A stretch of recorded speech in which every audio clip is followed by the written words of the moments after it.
This is it powered up with no operational amplifier plugged in. And I just wanted to make sure it didn't smoke. I have about 121 volts feeding into a 20 volt toroid.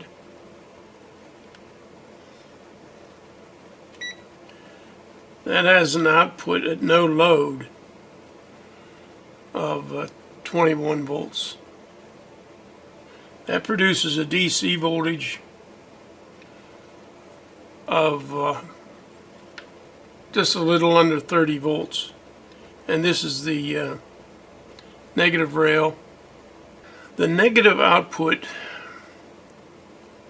is going to rise as high as it can because there's no resistor controlling the output voltage. And in this case, that is 29.5.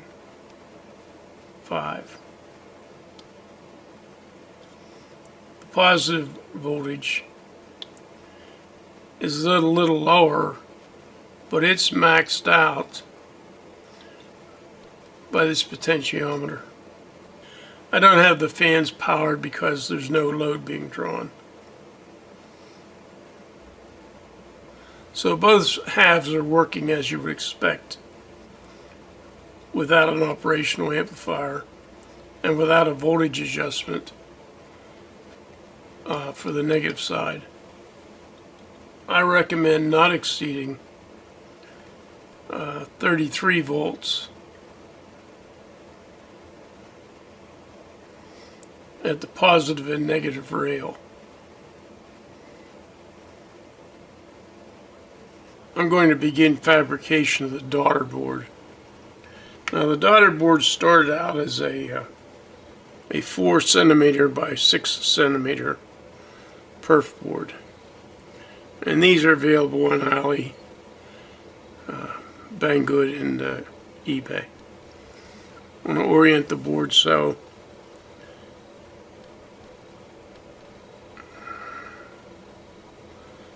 that A is to the left top.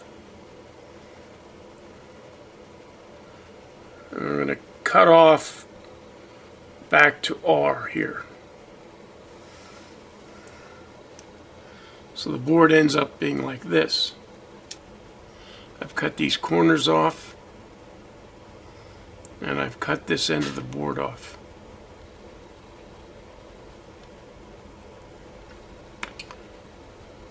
Then I drilled 9 holes. 8 holes were existing. All I did was enlarge them to allow this wire wrap socket to fit flush with the board. I did that to maximize the length of these legs. Now these holes, these 8 holes, were enlarged with a 1/16 inch drill. Then I drilled a hole here. It doesn't line up with any of the existing holes, and it's much bigger in diameter. This is to accept an M3, I think by 20 millimeter long standoff. This is shown in better detail on the drawing.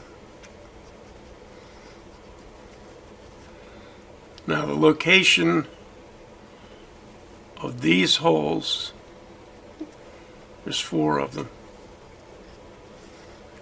are pretty important because they line up with holes, this unused hole right here, right here,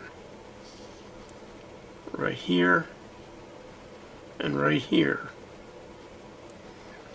Line up with these holes.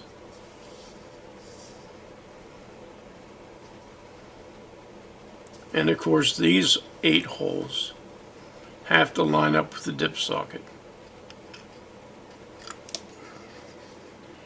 this hole, outlined in red, has to line up with this hole.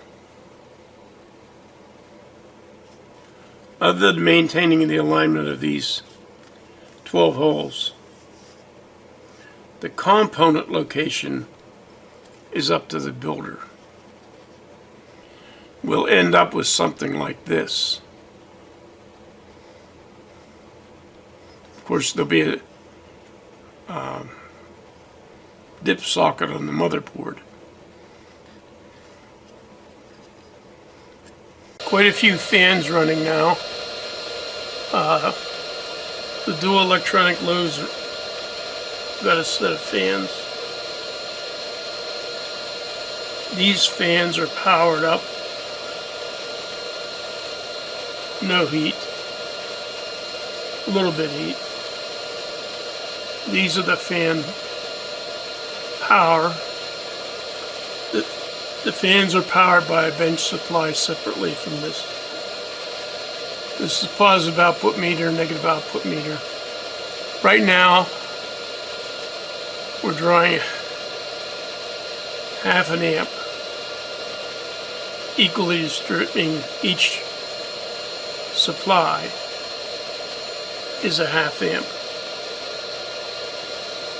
We'll adjust the potentiometer, and if you ignore the last digit, I have not bothered yet to balance this using the, there's a balance pot hidden underneath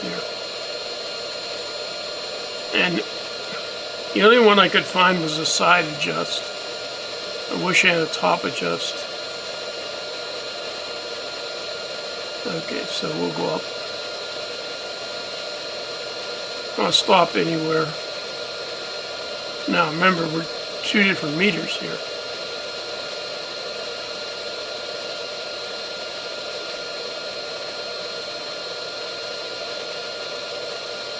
I don't know where my dummy load's going to shut down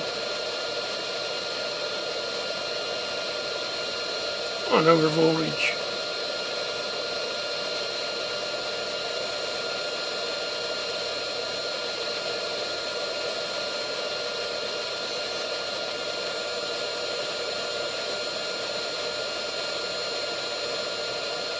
So there we go, half amp, 30 volts. I don't think my load will stand this much longer.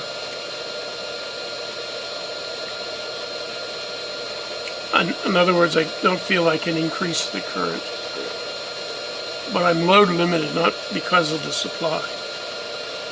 Now at this output, there should be very little heat. I mean, I can't even feel it.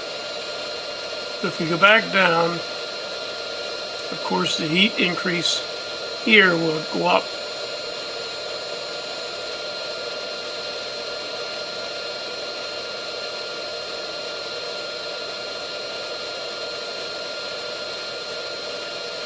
So that's as low as I can go, which is the specified output for the three-terminal devices is 1.25 volts. At this configuration, we should be developing max heat. And I mean, I cannot feel any heat. So I think I could draw 3/4 of an amp or an amp with no problem. You won't be able to see this, but the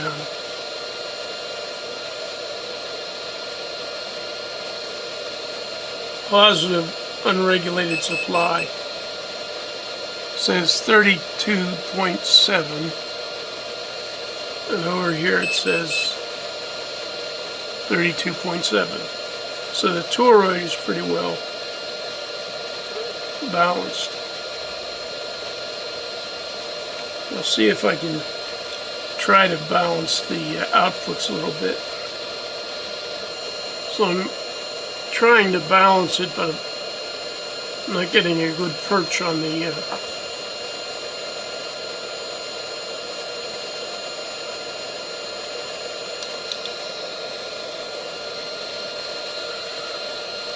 Unfortunately, it's not a top center adjust, it's a side adjust.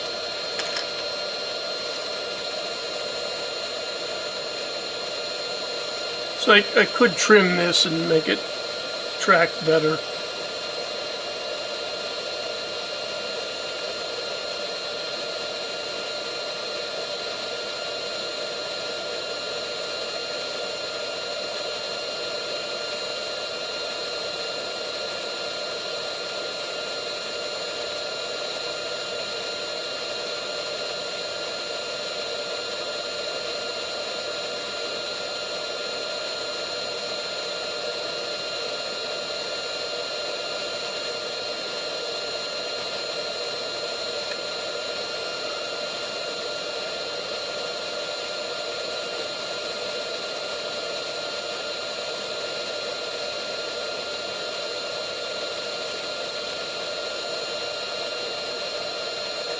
If you want to look really close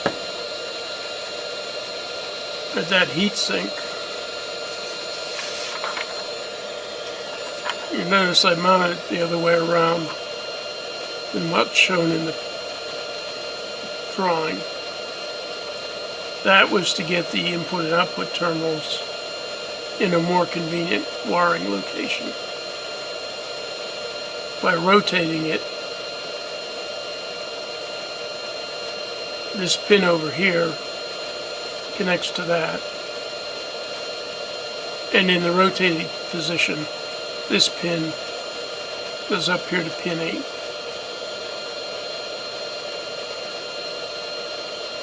Instead of crossing over, they go more directly. I'll make final corrections to both of these drawings and to the bill of materials.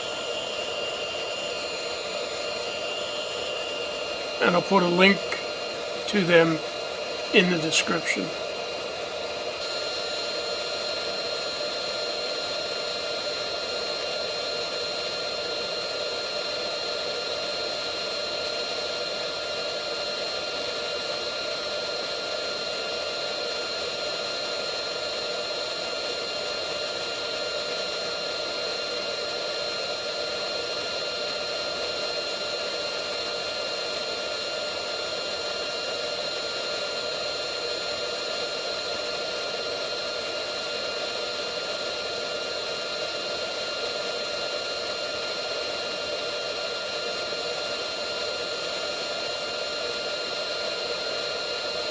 I hope you enjoyed this series. Please give me a thumbs up, leave a comment or suggestion. Thank you.